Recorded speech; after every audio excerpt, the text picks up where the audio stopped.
सुंदरता का विषय में कवि जी बतावत पड़न कि सुंदरता का हो खूब बढ़िया मेकअप कला, लिपस्टिक लगाला, काजल लगाला,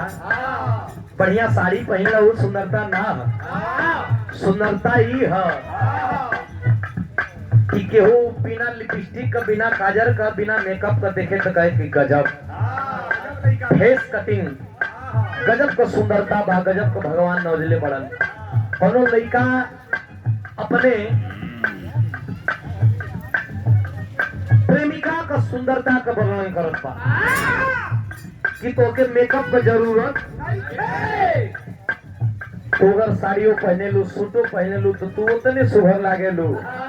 तोके मेकअप का जरूरत नहीं। तनी एक आवाज उठाओ भैया, तनी साल का आवाज उठाओ।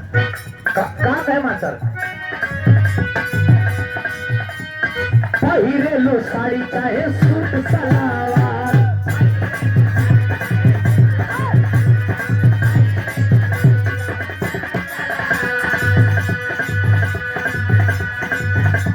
अरे दिख लागे सगरी बदल के तोहार।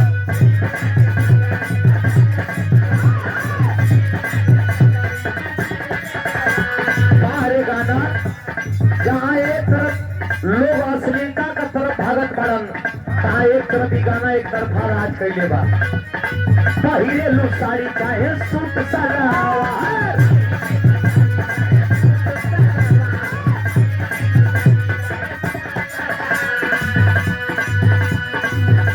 अरे निकला के सगरी बदल के तोहार।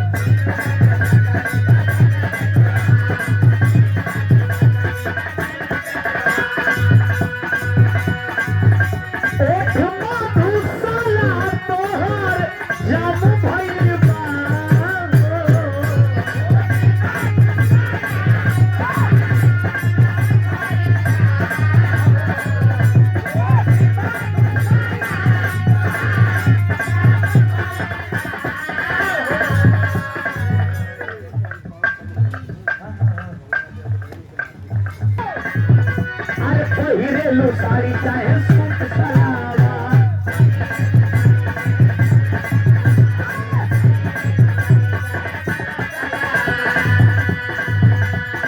निकला के सगरी बदल के तोहार।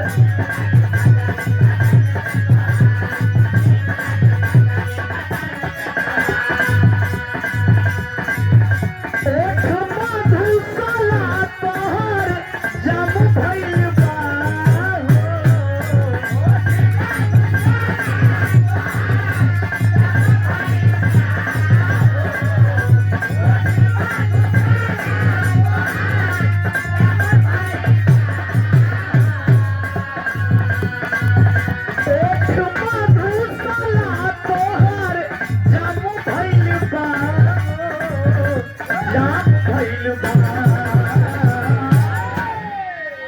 लड़की कहती है कि ठीक तो हर बात के हम मानत नहीं, लेकिन सुना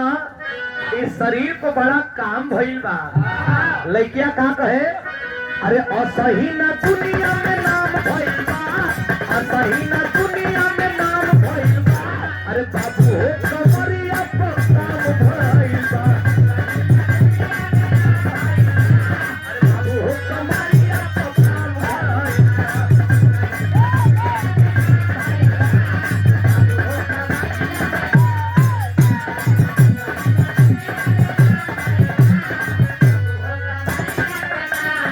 लड़की कहती है कि सही दुनिया में नाम नहीं के भाई, कमरिया पे बड़ा काम भइल बा। लइकवा कहे कि हाँ भाई काम तो भइल बा, लेकिन सुना का कहे बढ़ले भगवान पारे फुर्सत में तोहके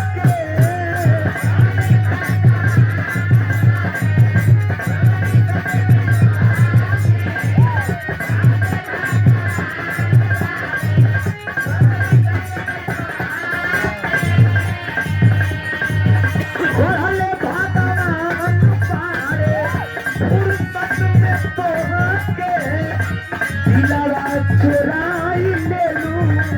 केहू के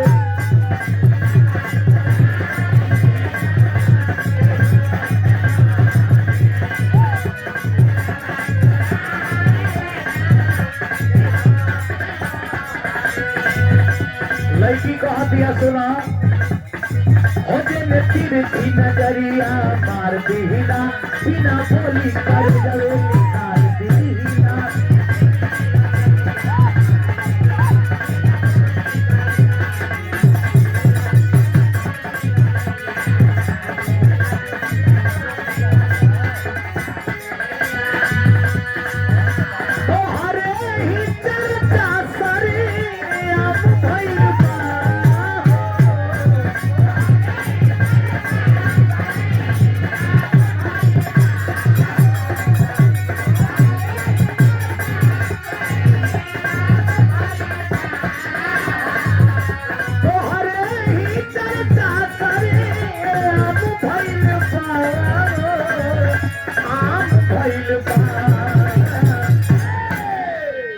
लड़किया कहतिया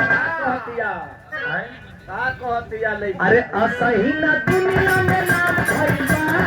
असही ना दुनिया में नाम भइला अरे बाबू हो कमरे ऐसे कमरिया पर काम नहीं हुई इधर दिमाग में घरे नहीं है दिमाग घरे लीडर बनाओ के घर में नहीं ओमा करज प्लेट लागल बा करज प्लेट सातर लागल बा ना ए भैया वो ढेर बतियन तरी वीडियो कॉल में आ जा तन जैसे मोबाइलिया में देखी ल जा हां हां वैसे आ जा हिला के अरे अब तक तना गर्मी बा मधी कुल ठंडा में नहीं हो जाला नहीं गर्मियों में हिलावल जाला हो पश्चिमा बहुत हो बहुत सुखाई थी गेहूं सुखाए के बाद सुखा के ना भैया तन में हिला देगा आए आदमी लेकिन खनहन हो ऐसा कोई बात ना ये ना कोई का हिलाओ का मन सब नहीं बोलो ना भैया हिला दे जा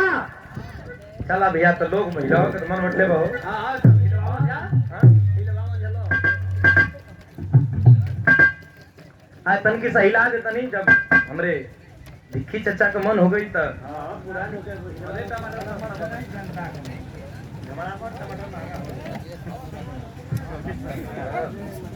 आज हमरे बेचू बाबू का भी मन बा आई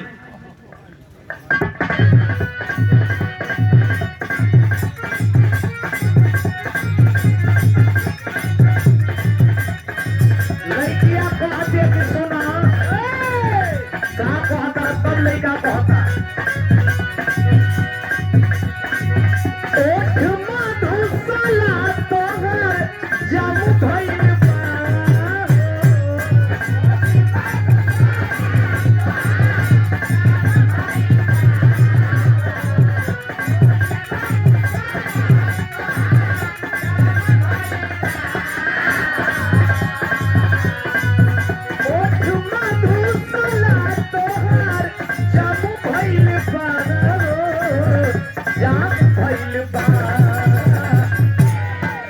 लड़की को हतिया सुना अरे असही ना दुनिया में नाम भइला असही ना दुनिया में नाम भइला अरे बाबू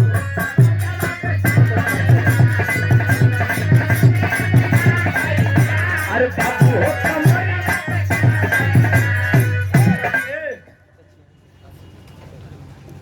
आज भी हमारे का है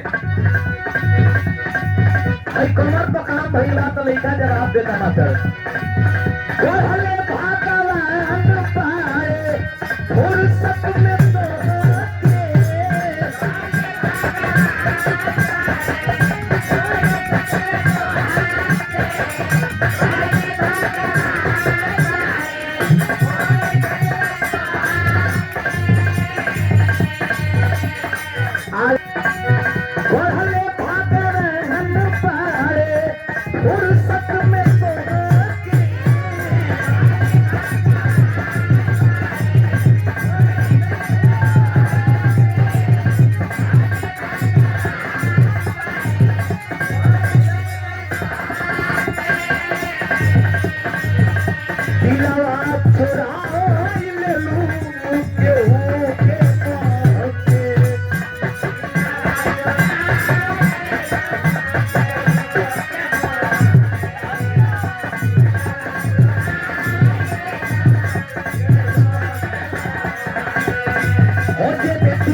नजरिया मार दिला बिना बोली करे जवानी काट दिला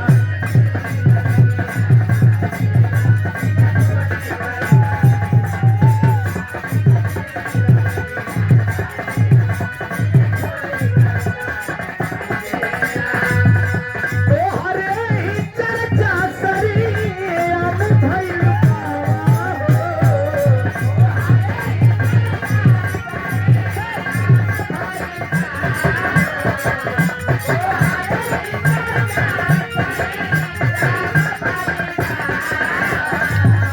तोहरे ही चर्चा सरी अब भइल अब भइल अरे असही न